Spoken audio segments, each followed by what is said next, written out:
नमस्कार बंधुगण मु बबिता आसी जाइछि आज आउ एक नूतन विषय वस्तु नहीं आज्ञा वर्तमान गोटे टॉक्सिक रिलेशनशिप बोली गोटे विषय वस्तु बहुत ट्रेंड रे चली जोटा कि भाइराल होची चारिआडे टॉक्सिक रिलेशनशिप किंतु टॉक्सिक रिलेशनशिप टा कौन आम भितर अधिकांश जन बुझी पारुना आमे केतेबेले जानिबा जे हमर रिलेशनशिप टा टॉक्सिक ताले आज्ञा आमर तो समस्त सहित भिन्न भिन्न प्रकार संपर्क अच्छी जमी आम पितामाता सहित संपर्क रही निजर स्वामी स्त्री सहित संपर्क रही शाशु इनलॉस सहित संपर्क रही प्रत्येक संपर्क भितर टॉक्सिसिटी थाई पारे ताले आमे टॉक्सिसिटी अच्छी बोली किभली जानिबा जदि जेकोसी संपर्क रे आपण जहा आपण से हिसाब रे बंची पारु नाहंती अन्य जनकर उपस्थिति रे आपण भयभीत होई पडुचंती डरी जाउचंती निजर प्रकृत जो आपणकर रूप सेटा को आपण लुचाई देउचंती एवं जस्ट गोटे अभिनय करी बंचुचंती आपण सब बेले गोटे किछि भूल न करी मध्य भय रे रहउचंती आज्ञा से रिलेशनशिप होची टॉक्सिक रिलेशनशिप माने नियंतु बुझाय पय आपन को कहूची माने नियंतु आपण हस्बैंड वाइफ रहउचंती जेते बेले हस्बैंड ऑफिस पलाउचंती आपण घरे कंफर्टेबली बहुत हल्का फील करके रहउचंती आपण सेही काम करूचंती सेही दिन जाकर जहा काम घर पई छुआ पई लॉस पई जहा काम आपण करूचंती किंतु आपण हल्का फील करी रही पारुचंती आपण जेमती इच्छा सेमती बसी पारुचंती सोई पारुचंती टीवी देखि पारुचंती इच्छा हला आज काम सरी का संगे टिके कथा हेबा पई आपण फोन करी गपी पारुचंती आपण आपणकर रुचिर जिनस बनै कि खाई पारुचंती आपण आपणकर रुचिर किछि पिंधी पारुचंती आपणकर पसंद ना पसंद टाको आपण जाहिर करि पारुचंती किंतु जेमती आपणकर हस्बैंड घर भितर पसुचंती आपण हठात सावधान पोजिशन को पड़े आसुचंती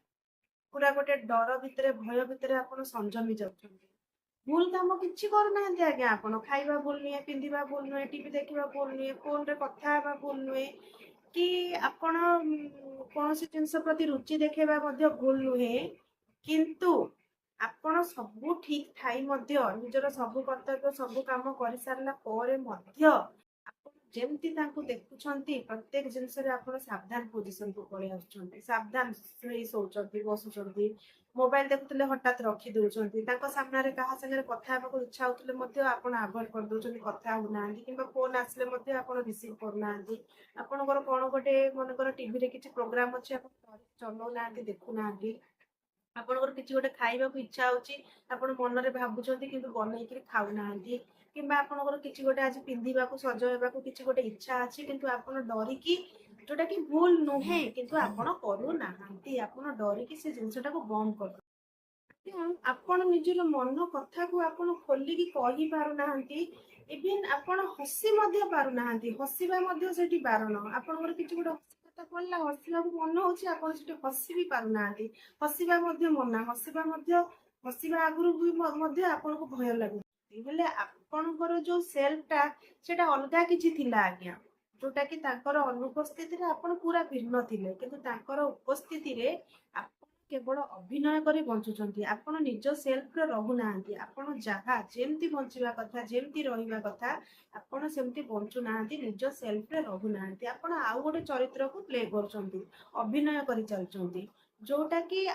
सेतिरे किछि भूल नाही तथापि आपण डरुचंती भूल हैला जने डरिला किंबा भूल कामटे करूची जन को डरी कि लुचैला सेटा अलगा जिंस आपण भूल करू नांती तथापि आपण अन्य को देखिला माने आपण डरी कि भयभीत होई कि आपण गोटे अलगा चरित्र अलगा कैरेक्टर को बोहि नउछंती ताले से जगह रे आमे जानिबा जे सामना व्यक्ति को सहित आपनकर जो रिलेशनशिप टा अछि टॉक्सिसिटी हेई गलानी सेटा टॉक्सिक हेई गलानी जेहेतु टॉक्सिक हेई जाईची आपनकर भय आसुची आज्ञा रिलेशनशिप रे कोनोसी भी संपर्क रे जदि भय आसिला सेठी टॉक्सिसिटी अछि बोली जानिबे भय सम्मान गोटे अलगा जिनस जोटा कि सब बेले मन भितर थाए आपणकर तांकर प्रेजेंस थाउ न थाउ तांकर प्रति सम्मान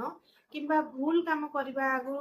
मोर बापा माँ किंबा मोर स्वामी किंबा मोर स्त्री किंबा मोर इनलॉस बोली भाबिकरी जो गोटे भय किंबा गोटे सम्मान सेटा रहिबा अलगा जिनस ଯଦି ଭୁଲ କାମ କରିବା ସମୟରେ କିମ୍ବା ତାଙ୍କ ପ୍ରତି ଥିବା ସମ୍ମାନ ହେତୁ ହଉ ଯେକୌଣସି ଯୋଗ ହଉ, କିନ୍ତୁ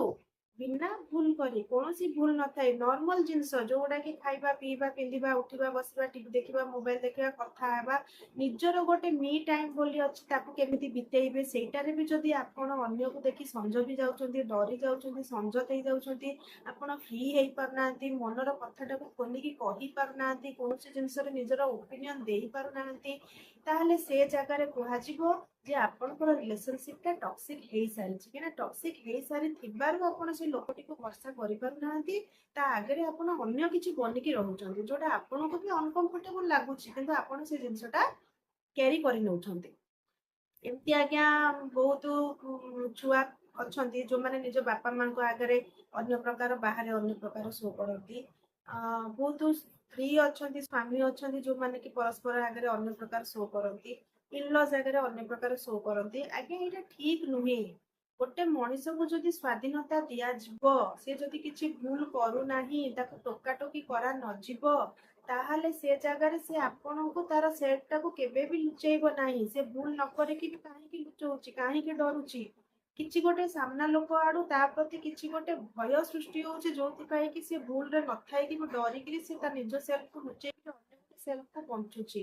ଯୋଉଟା କି ଠିକ ନୁହେଁ ଆଜ୍ଞା। ସେ ପିତାମାତା ହୁଅନ୍ତୁ ସିଏ ସ୍ପାଉସ ହୁଅନ୍ତୁ ସେ ଇନଲସ୍ ହୁଅନ୍ତୁ ଆପଣ ଏମିତି ପରିବେଶ ସୃଷ୍ଟି କରନ୍ତୁ ଯେମିତି ସାମ୍ନା ଲୋକଟି ଆପଣଙ୍କୁ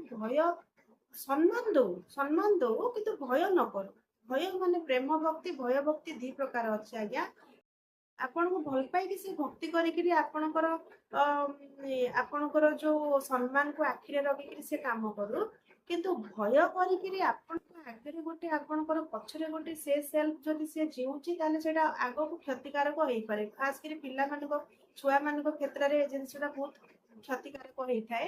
କାହିଁକି ନା ସେମାନେ ବାପା ମାକୁ ଡରିକି ବେଳେ ବେଳେ କଣ କରନ୍ତି ନା ସେମାନେ ବହୁତ ଜିନିଷ ଲୁଚେଇବା ଆରମ୍ଭ କରିଦିଅନ୍ତି। ତ ଲୁଚେଇବା ଦ୍ୱାରା କଣ ହୁଏ ସେମାନେ ଆଗକୁ କିଛି ବଡ କିଛି ଧରଣର ଭୁଲ କଲେ ମଧ୍ୟ ବାପା ମା ସେଟାକୁ ଜାଣିପାରନ୍ତି ନାହିଁ ଏବଂ ପିଲାଟି ବେଳେ ବେଳେ ଭୁଲ ବାଟରେ ପଳେଇଥାଏ ଏବଂ ଶେଷରେ ସୁଇସାଇଡ ଭଳିଆ ଆଟେମ୍ପ୍ଟ ବି ନେଇଯାଇଥାଏ। ତେଣୁ ଆଜ୍ଞା ଯେକୌଣସି ସମ୍ପର୍କରେ ଖାସ କରି ସନ୍ତାନ ସନ୍ତତି ମାନଙ୍କୁ ଏପରି ଆପଣ ବ୍ରଟଅପ୍ କରନ୍ତୁ ଏପରି ସେମାନଙ୍କୁ ସ୍ପେସ୍ ଦିଅନ୍ତୁ ଫ୍ରିଡମ ଦିଅନ୍ତୁ ଯେମିତି ସେମାନେ ଆପଣଙ୍କୁ ପ୍ରତ୍ୟେକ କଥାଟା ତାଙ୍କର ଖୋଲିକିରି ସେମାନେ କହିପାରିବେ ଡରିବେନି। ଅତି ଅତି ଗୁରୁତର କଥା ବି ସେମାନେ ଯେମିତି ଆପଣଙ୍କ ସହିତ ଫ୍ରିଲି ଆପଣଙ୍କୁ କହିପାରିବେ ଏବଂ ଆପଣ ସେଇଟାକୁ ବିନା ଜଜମେଣ୍ଟାଲ ହେଇ ତାଙ୍କୁ ସୁଧାରି ପାରିବେ ଯେ ହଉ ଏଇଟା ହେଇଗଲା ଏଇଟା ଏମିତି ହେବାର ନଥିଲା ସେମିତି ହେବ। ଆପଣ ତାଙ୍କୁ ଫ୍ରେଣ୍ଡ ଭଳିଆ ହେବା କଥା ପ୍ରତ୍ୟେକ ସମ୍ପର୍କ ସେ ସ୍ୱାମୀ ସ୍ତ୍ରୀ ସମ୍ପର୍କ ହଉ ପିତାମାତା ସନ୍ତାନ ସମ୍ପର୍କ ହଉ କିମ୍ବା ଇନଲସ୍ ଆଉ ତାଙ୍କର ବୋହୂ ହଉ କିମ୍ବା ଜ୍ୱାଇଁ ହଉ ତାଙ୍କ ସମ୍ପର୍କ ହଉ ଆଜ୍ଞା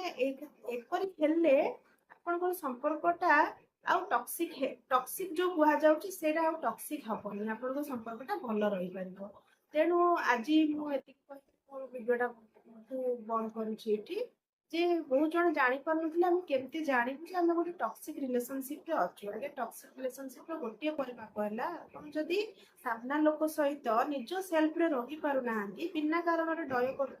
ଡର କରୁଛନ୍ତି ଭୟ କରୁଛନ୍ତି ବିନା କାରଣରେ ଆପଣ ଅଭିନୟ କଲା ଭଳିଆ ବଞ୍ଚୁଛନ୍ତି ତାହେଲେ ସେ ରିଲେସନସିପ ଟା ନିଶ୍ଚୟ ଟକ୍ସିକ କାହିଁକିନା ଆପଣ ଯାହା ଆପଣ ତାହା ହେଇକି ତାଙ୍କ ଆଗରେ ରହିପାରୁନାହାନ୍ତି ସାମ୍ନା ଲୋକଟି ଯଦି ଆପଣଙ୍କ ପ୍ରତି ତାର ଭଲ ପାଇବା ଅଛି ସ୍ନେହ ଶ୍ରଦ୍ଧା ଅଛି ଆପଣଙ୍କର ତାଙ୍କ ପ୍ରତି ଭଲ ପାଇବା ସ୍ନେହ ଶ୍ରଦ୍ଧା ଅଛି ପରସ୍ପର ପ୍ରତି ବିଶ୍ୱାସ ଅଛି ତାହେଲେ ଆପଣ ଯାହା ଆପଣଙ୍କୁ ସେ ସେଇ ହିସାବରେ ଗ୍ରହଣ କରିବା ଦରକାର ଏବଂ ଆପଣ ଯାହା ଆପଣ ତାଙ୍କୁ ସେଇଟା ହିଁ ଶୋ କରିବା ଦରକାର। ଯଦି ସେଇଟା ହେଇପାରୁନାହିଁ ତାହେଲେ ଆପଣଙ୍କ ସମ୍ପର୍କଟା ଟକ୍ସିକ ହେଇସାରିଛି। ଆଜ୍ଞା ମୁଁ ଏତିକି କହି ମୋ ଭିଡ଼ିଓଟିକୁ ଆଜି ବନ୍ଦ କରୁଛି। ଯଦି ମୋ ଭିଡ଼ିଓଟି ଭଲ ଲାଗିଥିବ ତାହେଲେ ସବସ୍କ୍ରାଇବ କରିବେ ଲାଇକ୍ କରିବେ ଅଧିକ ଲୋକଙ୍କୁ ସେୟାର କରିବେ। ରହୁଛି ନମସ୍କାର।